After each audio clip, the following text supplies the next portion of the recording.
So I wanted to make this video today to talk about certain things about why, maybe why I'm doing this, and give an idea of why I go about making this video and how I make videos. I got a comment and they were kind of like asking about it, and I just wanted to answer it personally. At first, I just want to say I thank you so much for your comment, and I appreciate you taking the time of your day to watch my video and to leave a comment, and I appreciate that. It's something that I could work on. You know, to answer your question, camera. So I don't know if you've ever watched Wes Watson, but Wes Watson said on his, he's a YouTuber as well, and is very successful, and he said that he doesn't really use much camera angle. He doesn't really do much very like strong video editing. He kind of just leans his iPhone against a water bottle, kind of like I do, usually in front of his window. But there's been some videos where he's kind of like this in front of his living room. So that's why I'm kind of like I do it in that way, you know, because I also want to show you that you don't really need much to make a YouTube video. You kind of just need to have some good content, give a good message out, and you don't really need too much with the fancy camera angles and everything. Like, it would be nice, like maybe down the line, invest more into it. But right now, like this is kind of how I like it. I like how it looks. Another thing that was mentioned was lighting. So yeah, that's something I do need to work on. People have told me before, you know, it's also because of my skin complexion too, that I need more lighting. So, you know, it's something that I need to add. As time goes on, I'll add that, and I'll make my videos like a little bit like that, so that you could, I guess you could see me better, you know, something. So those are the two things that that were mentioned. There was another thing too that was mentioned, and I kind of want to just talk about that a little bit, because I think that maybe sometimes I might go a little over the top, you know, with the swearing and with the things that I say. I want to let you know firsthand that I would never give you bad advice, okay? I'm always going to look out for you. I'm always going to give you the best advice. I will always give you the advice that I would follow personally, okay? I will never lead you astray. I will never tell you to do something that is going to fuck you up. That's not what this channel is about. Obviously, you know, when you're working, when you're dealing with tenants, when you're, talking to your bosses, when you're, out in public, yeah, you don't want to swear that much. You don't want to cuss. You don't want to come across as like vulgar or disrespectful, or, like not having manners.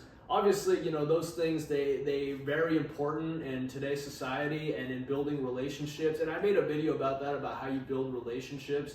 So don't think that just because you see me out here, saying fuck you and swearing and doing all that stuff, don't think that that's how I am, when I'm at work or when I'm dealing with tenants or anything like that. I'm doing it here now because I want to, not only do I want to expose you and desensitize you to some of the realities that you face when you work in the affordable housing community, but I also kind of want to let you know that when you say things like that, when you're speaking to large crowds and you say things like that, you're gonna invoke some emotion. You're gonna evoke an emotional response in people, okay? And that's just how to be authentic. That's what you want to do. You want to invoke like an emotional response. You got to know your audience, and it's not something that you'd want to say, it's not something you want to say sparingly. You don't want to just be throwing out the FUs everywhere, but you could throw a few of them out here and there, okay? You got to be very careful. There are some environments where it's just not allowed, because it's a very specific way that you're supposed to speak. And when you say things like that and you have like big emotion or feelings behind it, those things, might not be acceptable in that environment. And I totally understand, that's true.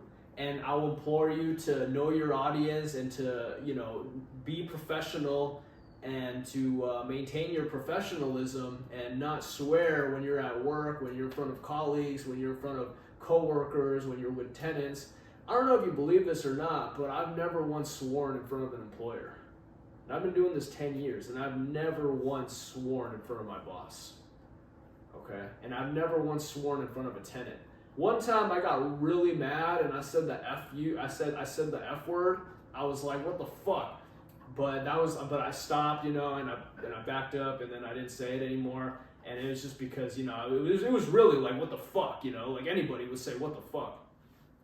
But the important thing is that to know that I'm not always like this, and when you're starting out too, you can't be like this when you're starting out either.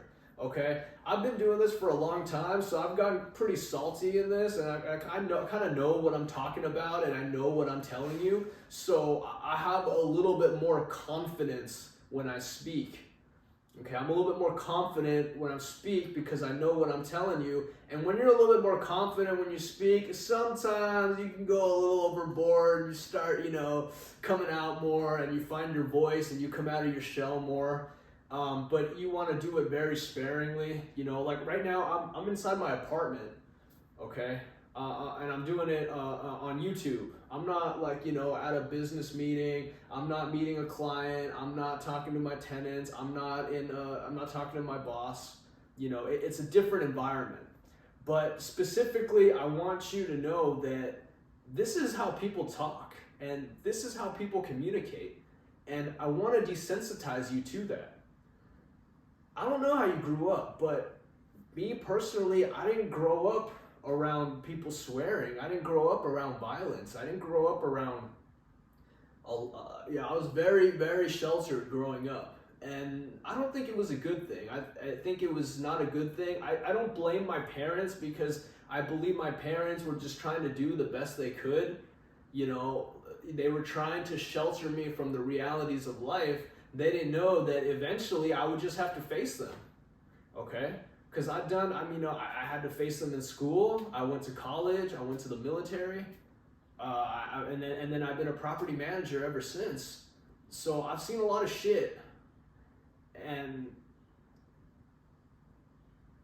sometimes when you don't grow up around that, it's hard to process it, and you can get like PTSD and stuff. I don't have those problems because I'm able to process them. I can recognize what things are. And sometimes when I see things, I can recognize that I might not fully understand what I'm seeing. Okay? But the reality of life is that this is how it is. That, people speak with emotion. And if you want to lead, you got to have like a little bit of an edge to you. Okay? I agree that being polite and having manners and being respectful to the elders and and most importantly, you want to treat other people how you want to be treated specifically. And it's a two-way sword because, if you're treating people how you want to be treated, and then, for example, if I'm fucking up, I want someone to come and tell me, Carlos, you're fucked up. You're fucking up. You need to do this. And I won't hate them. I would appreciate them that they cared about me enough and they took time out of their day to tell me something. Okay? Maybe not everybody likes to be told that way. And that's okay. Not everybody's different. Everybody has different communication styles. But I think that,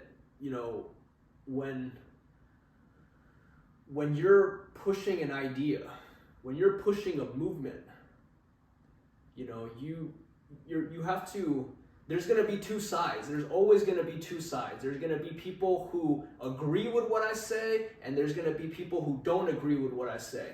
But I think that with those both sides, we can both agree that we're all following our heart. We're all following our conscience. Our conscience is talking to us. Our conscience, I don't know if you know this, but that's the authentic voice of God. Okay? We all have that voice in our head that's telling us right from wrong. That's God talking to us. Okay?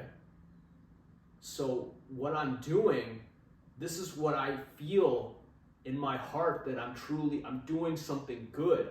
I'm doing something good for you. I'm doing something that I can help people. I truly feel this in my heart. And I feel that this is what God wants me to do.